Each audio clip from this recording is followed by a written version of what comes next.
সৰুসজাইত পূৰ্ণগতিত senior national rugby 7 championship 2025 দেওবাৰৰ পৰা আৰম্ভ পুৰুষ শাখাৰ হাই ভল্টেজ মেচ মধ্যপ্ৰদেশৰ বিৰুদ্ধে জয়ী অসম দল গুৱাহাটীত উপস্থিত ৰাগবী ইণ্ডিয়াৰ সভাপতি ৰাহুল বোস যোৱা 23 এপ্ৰিলৰ পৰা গুৱাহাটীৰ ইন্দিৰা গান্ধী এথলেটিক ষ্টেডিয়ামত সগৌৰৱেৰে অব্যাহত আছে দ্বাদশ সংখ্যক senior national rugby 7 championship 2025 rugby ইণ্ডিয়াৰ অধীনত অসম ৰাগবী সন্থাই আয়োজন কৰা প্ৰতিযোগিতাখনত অংশগ্ৰহণ কৰিছে অসমকে ধৰি মুঠ 24খন ৰাজ্যই মহিলা শাখাৰ মেচসমূহ যোৱা 24 এপ্ৰিলত সফলভাৱে সামৰণি পৰাৰ পাছত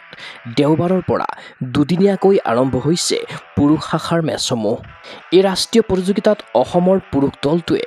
হাৰিয়ানা আৰু উৰিষ্যাৰ বিৰুদ্ধে পৰাস্ত হ'লেও মধ্যপ্ৰদেশৰ বিৰুদ্ধে খেলপথাৰত দেখুৱালে ঘৰুৱা দলৰ পৰাক্ৰম দুৰ্দান্ত প্ৰদৰ্শনেৰে 26-5 স্কোৰৰ ব্যৱধানত জয়ী হয়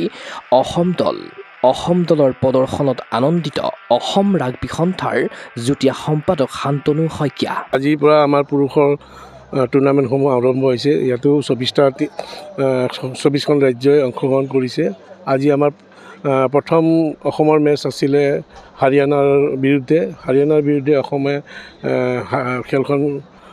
হাৰিছে আৰু এতিয়া দ্বিতীয়খন মেচ আমাৰ মধ্যপ্ৰদেশৰ লগত আছিলে মধ্যপ্ৰদেশৰ অসমে এতিয়া 29 গ'লৰ স্ক'ৰৰ ব্যৱধানত জিকিছে আৰু এতিয়া উন্নত খেল দেখাইছে আজি অসমে এইখন খেলত মধ্যপ্ৰদেশৰ বিৰুদ্ধে আৰু নেক্সট দুখন খেল আছে সেই দুখন খেলতো ভাল খেল দেখাব বুলি আমি আশা ৰাখিছোঁ উল্লেখ্য যে এই ছিনিয়ৰ নেশ্যনেল চেম্পিয়নশ্বিপত প্ৰতিনিধিত্ব কৰিবলৈ প্ৰতিযোগিতাৰ পূৰ্বে প্ৰশিক্ষণ শিবিৰত কঠোৰ অনুশীলন কৰিছিল অসম দলটোৱে বিগত প্ৰায় 15 দিন ধৰি নেহৰু ষ্টেডিয়ামত ৰাগবী ইণ্ডিয়াৰ স্বীকৃতিপ্ৰাপ্ত দুগৰাকী প্ৰশিক্ষকে অসম দলটোক প্ৰদান কৰিলে প্ৰশিক্ষণ আৰু যথেষ্টখিনি কষ্ট কৰিছে আমাৰ অসম দলটোৱে বিগত 14-15 দিনৰ পৰা কণ্টিনিউ তেওঁলোকে নেহৰু ষ্টেডিয়ামত প্ৰেক্টিছ কৰি আছে আৰু আমাৰ দুজন ৰাগবী ইণ্ডিয়ান প্ৰশিক্ষক আহিছে কোচ আহিছে তেওঁলোকেও যিমানখিনি পাৰে সিমানখিনি তেওঁলোকক মানে ট্ৰেইনিং দিছে আৰু শিকাবলৈ চেষ্টা কৰিছে ইফালে অসম দলৰ সৈতে ঘৰুৱা দলৰ পুলত কেইবাটাও শক্তিশালী দল আছে ইয়াৰ ভিতৰত অন্যতম হাৰিয়ানাৰ ৰাগবী দল বিগত কেইবাবছৰ ধৰি হাৰিয়ানাৰ দলটোৱে নিজৰ শ্ৰেষ্ঠত্ব প্ৰতিপন্ন কৰি আহিছে এনে এক অন্যতম শ্ৰেষ্ঠ দলৰ সৈতে ঘৰুৱা খেলপথাৰত যুঁজ দিয়া বিষয়টো অসমৰ বাবে এক ভাল দিশ বুলি উল্লেখ কৰিলে ৰাজ্যিক সন্থাটোৰ যুটীয়া সম্পাদকজনে আমিতো আশাবাদী যিহেতু আৰু আমাৰ পুলটোত ভাল টীম আছে হাৰিয়ানা হ'ল ভাৰতৰ এটা শ্ৰেষ্ঠ দল তেওঁলোকে যোৱা বিগত বহুত কেইবাবছৰ ধৰি তেওঁলোকে উইনাৰ হৈ আছে আৰু তেনেকুৱা এটা দলৰ বিৰুদ্ধে খেলিব পৰাটো আমাৰ অসমৰ ভাগ্য ইফালে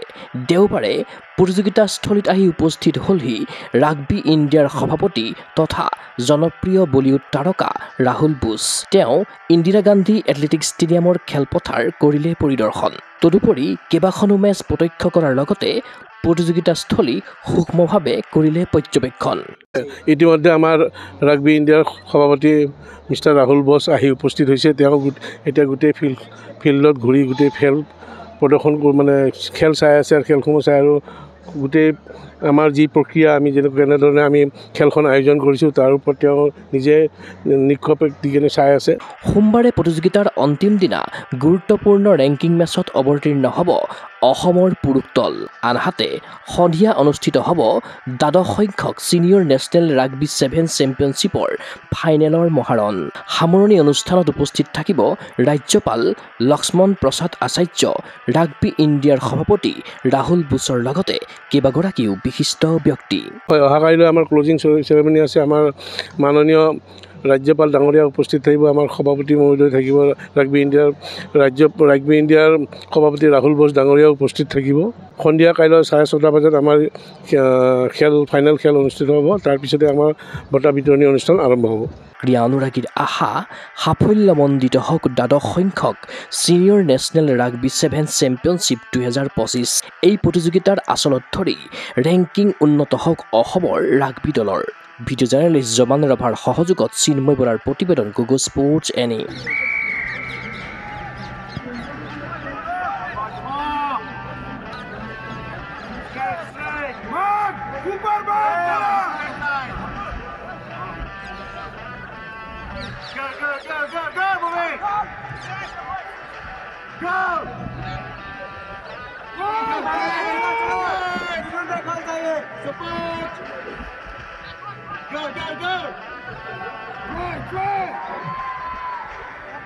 ফিজিকেল এডুকেশ্যন বিষয়ত ডিগ্ৰী পাঠ্যক্ৰমৰ কাৰণে অসম তথা উত্তৰ পূৰ্বাঞ্চলৰ প্ৰথমখন শিক্ষানুষ্ঠান অভিৰুচি ইনষ্টিটিউট অৱ ফিজিকেল এডুকেশ্যন।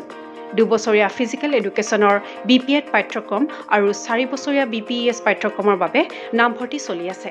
বিতংকৈ জানিবৰ বাবে আজি যোগাযোগ কৰক। যোগাযোগৰ নম্বৰসমূহ হৈছে 9435100098, 7002 33540, 88765210998, website www.aipguwahati.in